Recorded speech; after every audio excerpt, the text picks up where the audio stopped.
So both reviews are stapled together.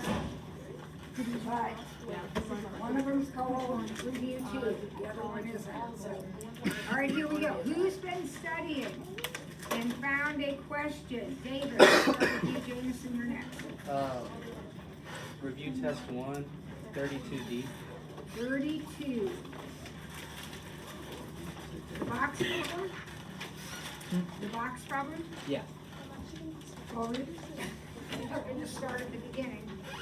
All right, so we got our paper, which is 11 by 15. So what is my equation going to be? What will my equation be for the volume in this box? 11 minus 2x. 15 minus 2x. X. There's my equation. What is the domain of this problem? 0 to 5.5. And why is it 0? And well, it's always 0. Why is it 5.5?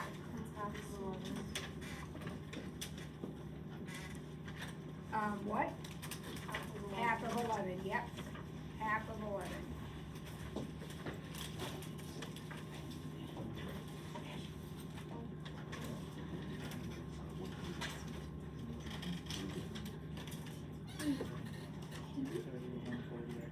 Okay, so what's next?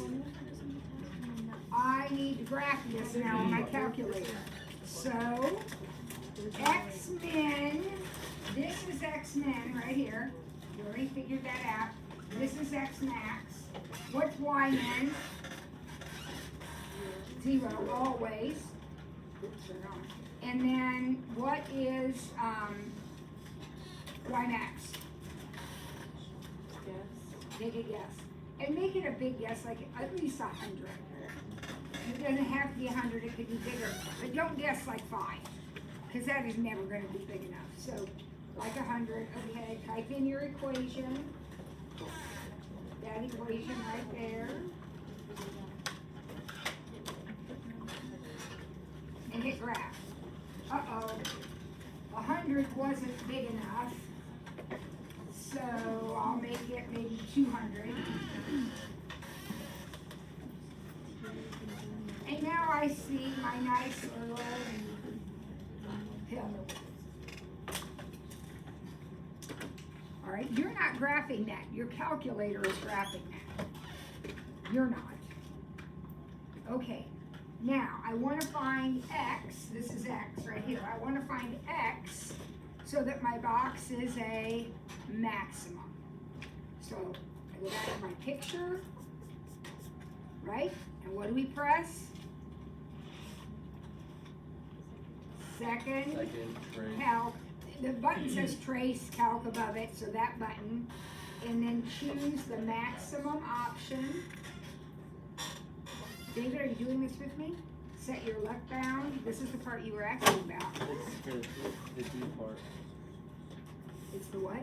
Part D. I am doing it. D. I'm finding the maximum right now. So when I did my left bound, right bound thing, my maximum came out to be 2.09, 154.23. That's what my calculator says the maximum is. Okay? Now, which one of those is the answer? Only one number is the answer. Guys, read the question.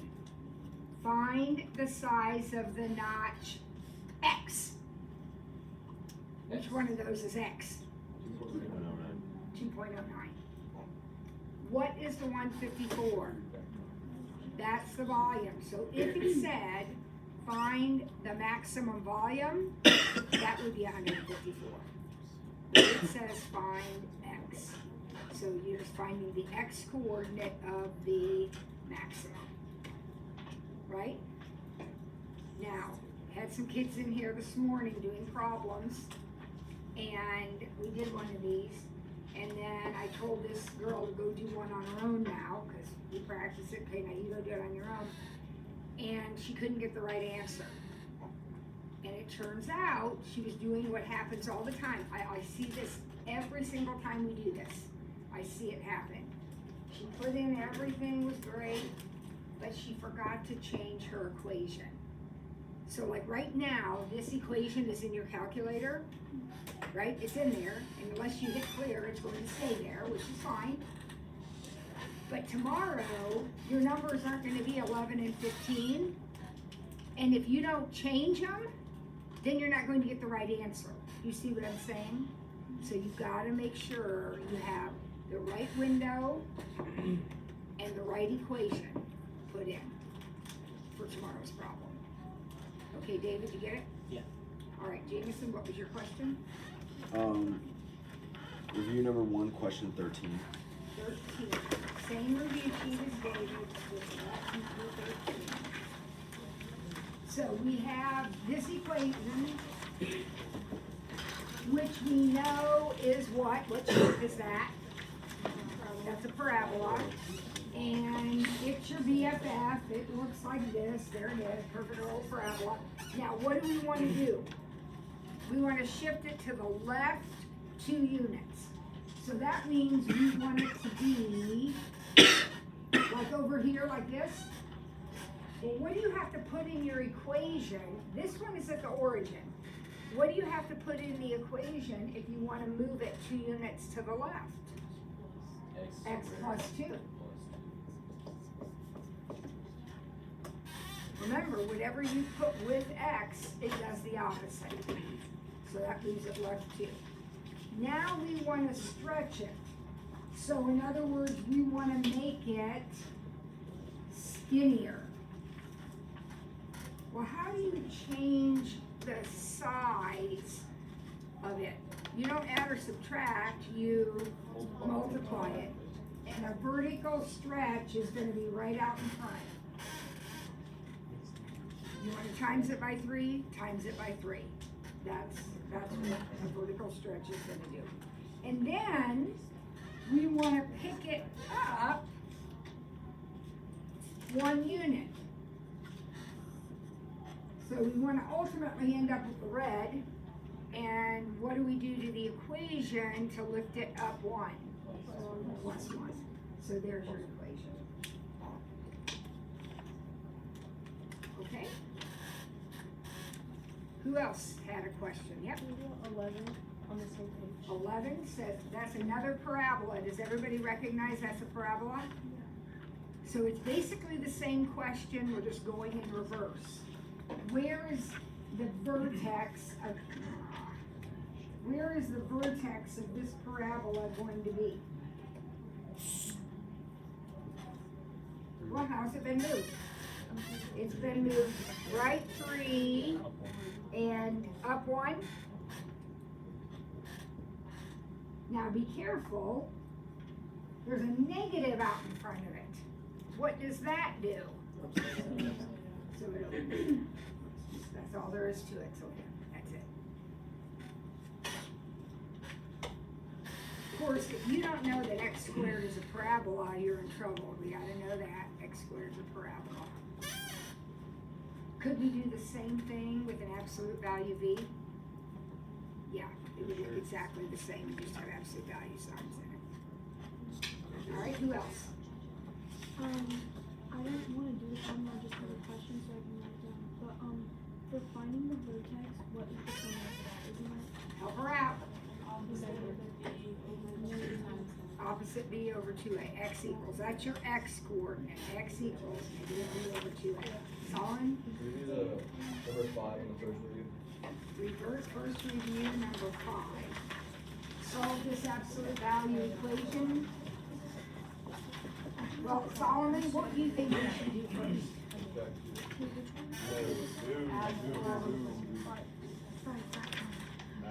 Add 4.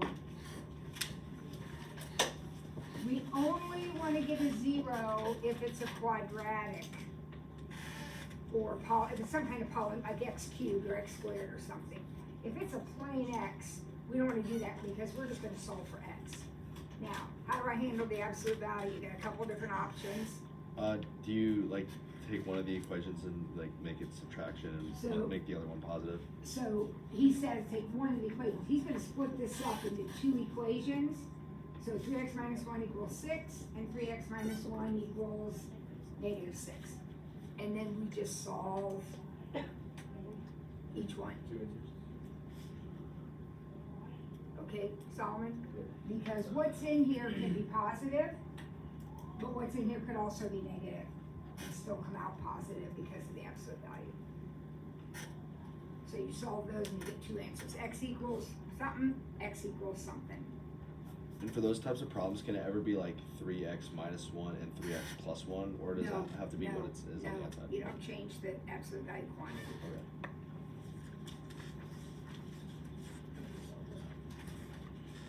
All right, what else? Number 31 on. The first review, number 31.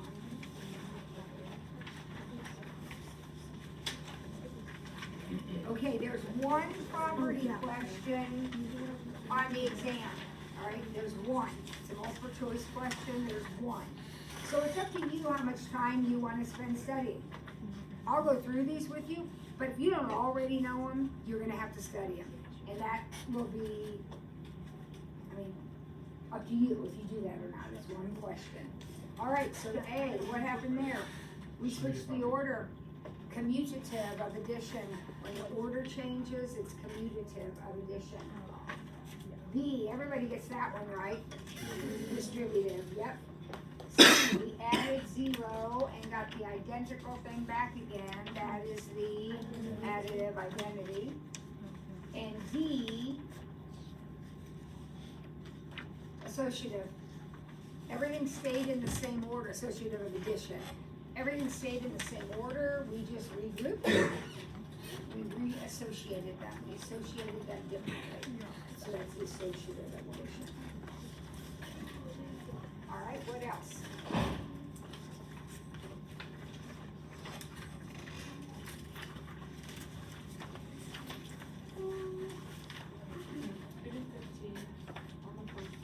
It says paper 15.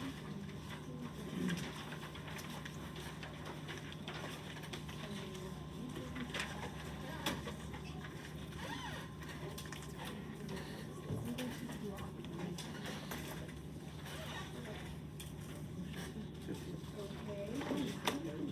So let's just go ahead and graph this thing.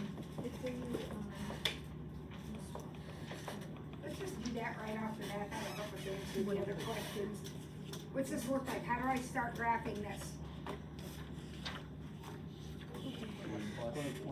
But the dots, why they call them dots, right, on the x-axis? Those dots on the x-axis are the x-intercepts. Those are the x-intercepts. So where are they? 2 and 2 and 4.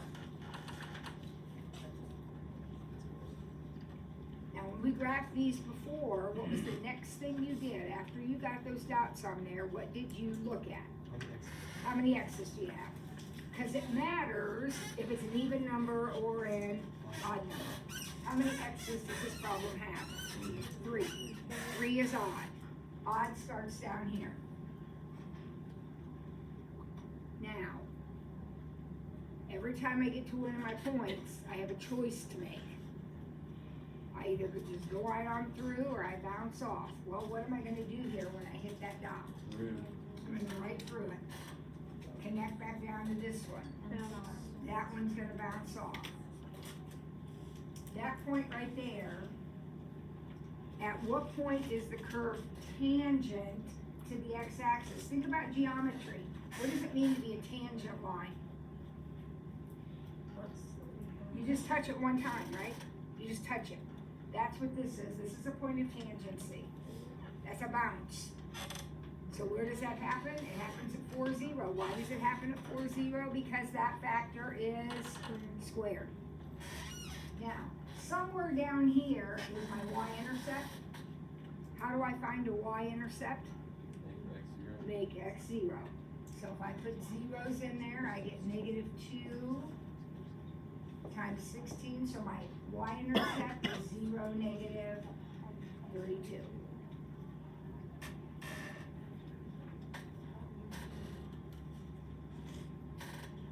Okay, what else?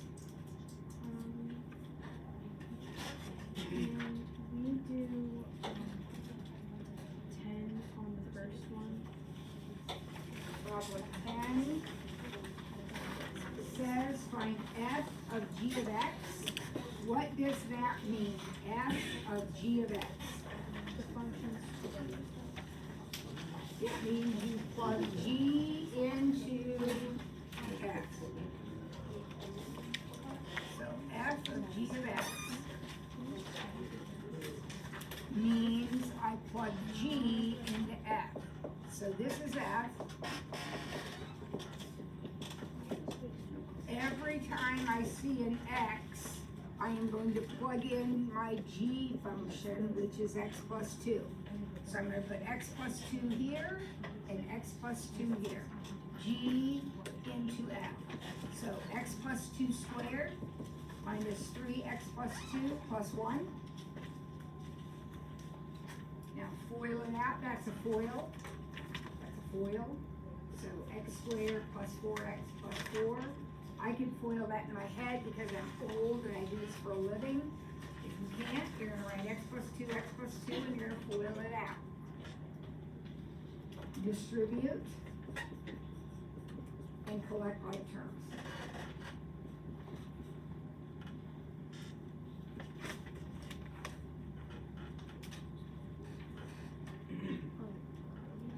All right, I'd rather think so. I think that's it. That's what we have left. G is plugged into F.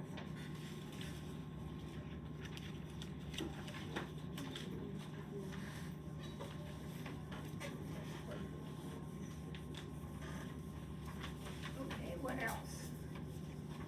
Wait, We do 8. Can we just stop there? What? We do 8 on the first page. Yeah, would you say? Can we just stop there Yep. on that one? Your job was to figure out what happens when you plug in.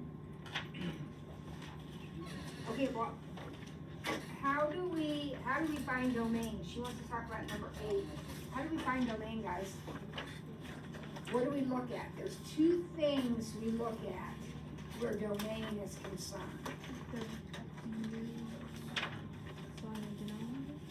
We look at the denominator because what about denominators? They cannot be 0. So this problem has a denominator, so x plus 2 cannot be 0. Okay, what else do we look at? Radicals. Whatever is under the radical has to be positive. Well, this problem doesn't have a radical. So therefore, this is it. X cannot be negative 2. Now, my guess is this is a common question, and so the answer is not going to be written like that. The answer is going to be written like this. Doesn't that mean the same thing? It's everything from negative infinity to positive infinity except negative 2, because those are open dots. So on the number line, it would look like this. Everything colored except negative 2. Because denominators can never be 0, ever. How many questions in the exam are multiple choice? Pretty much everything with no calculator. Yeah, because once you get the calculator part, it's all free response. So everything without a calculator is going to be multiple choice. Can we do 16 on the first one? 16. How do we find an inverse? Guys, you need to spend, you know how to do all this stuff. You need to do some review here on your own, learning. Remember it. How do we find an inverse? Switch the x and y, Oh, okay. and then get y by itself.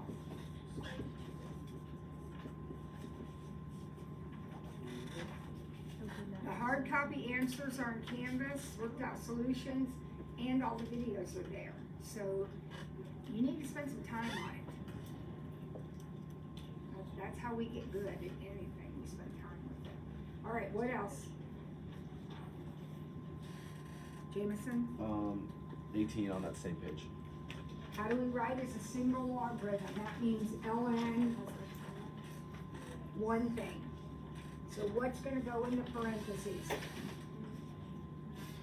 Well, you're gonna have to have a 3, an x, and a y.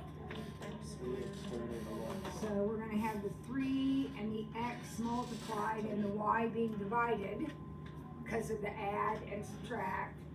But there's a 2 in front of that ln x, so that becomes an exponent.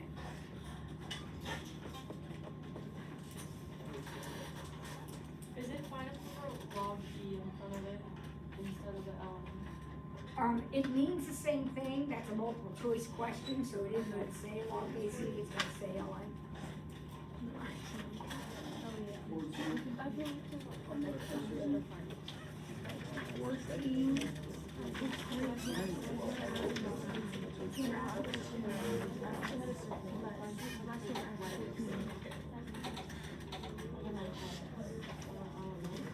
Alright, so I am trying to draw my picture here.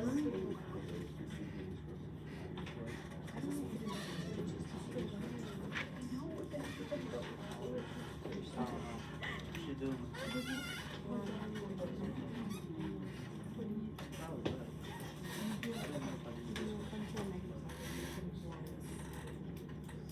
And I've labeled all my points.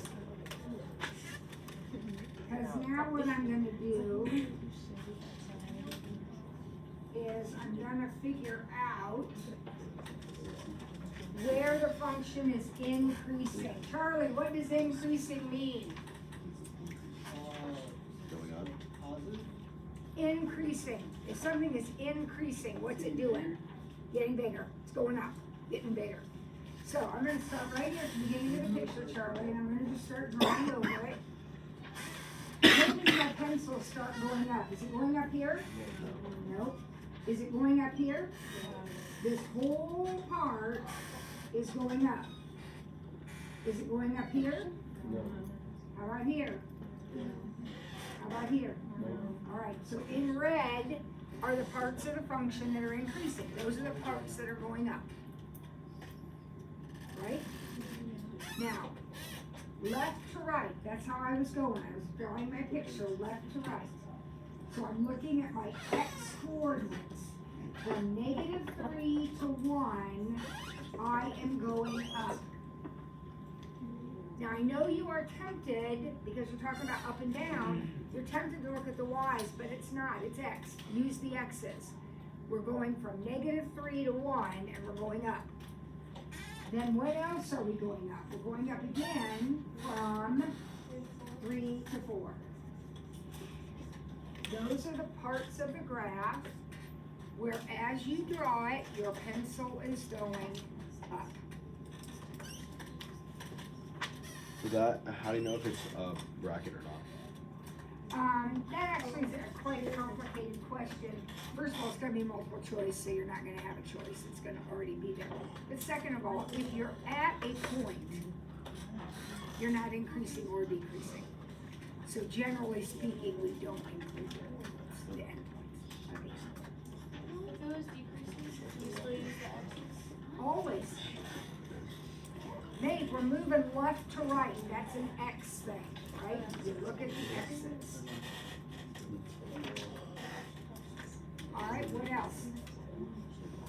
Talia? Number 6 was Number 6? on the first. Uh-huh. So you got some work to do tonight, Talia, if you're just on number 6. Oh, yeah. I circled it from that. Actually, you all, I hope you all study. I hope you all study so you can do great. All right, how do we solve this? Our job is to get x by itself. Add the 4 to both sides. Add 4 all the way. Yep. Add 4 to everything. So we have 3x in the middle, and then over here we have 2, and over here we have 15. Divide everything by 3. So we have 2/3 x and 5. Now that's the way the answer comes out when you solve the problem. That's a fine answer, but probably on your test, it will be written like this. Isn't that the same thing? Yeah. So you gotta be aware. Okay, what else?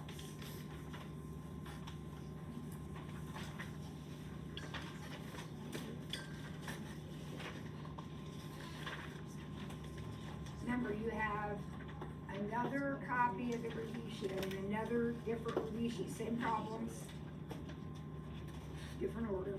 20 on the first one.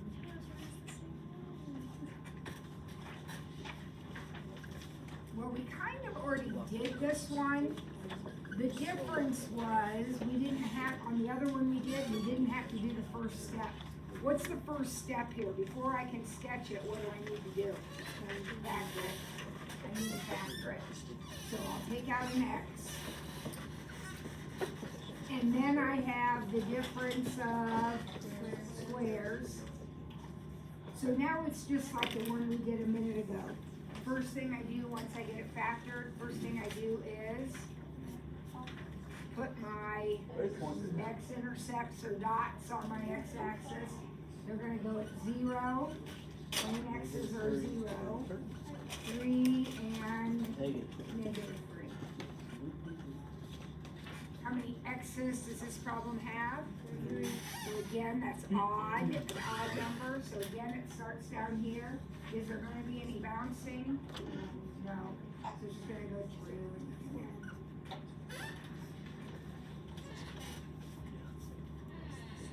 Right?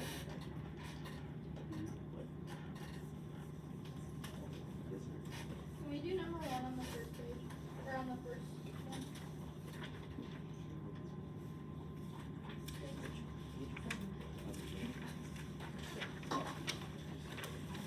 What's the first thing we're gonna wanna do?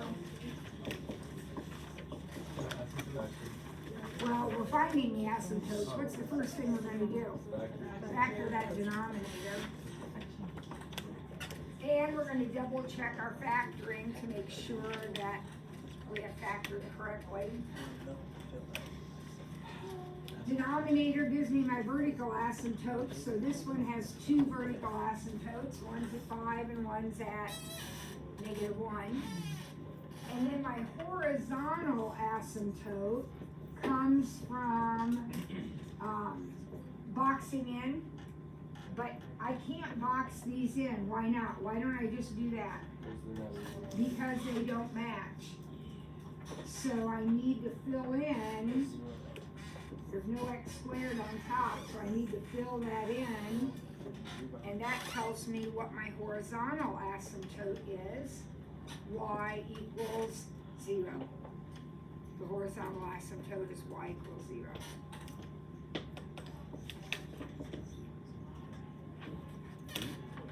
So if it doesn't match, I can just like. You make it match. You fill in 0 wherever you get. No, they're not the same. There's an x squared and that's a. You have the x 0 x squared. They're not the same. Yeah. How do we find a y-intercept? Oh my gosh. Take 0x. We let x be 0. That, alright, just in our half hour here, we've done that twice already, right? That is going to, you have to know that, or you're gonna miss like 5 questions. How do you find a y-intercept? I don't care what it looks like. You let x be 0 and figure out what it equals. So when you raise anything to the 0 power, you get 1. So you have 3 plus 4 in your denominator, that's 7. 28 over 7 is 4. So the y-intercept is 4.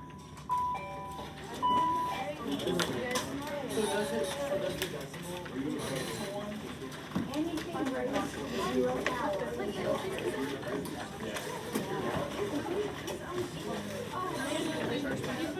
Yep. Is your name on it?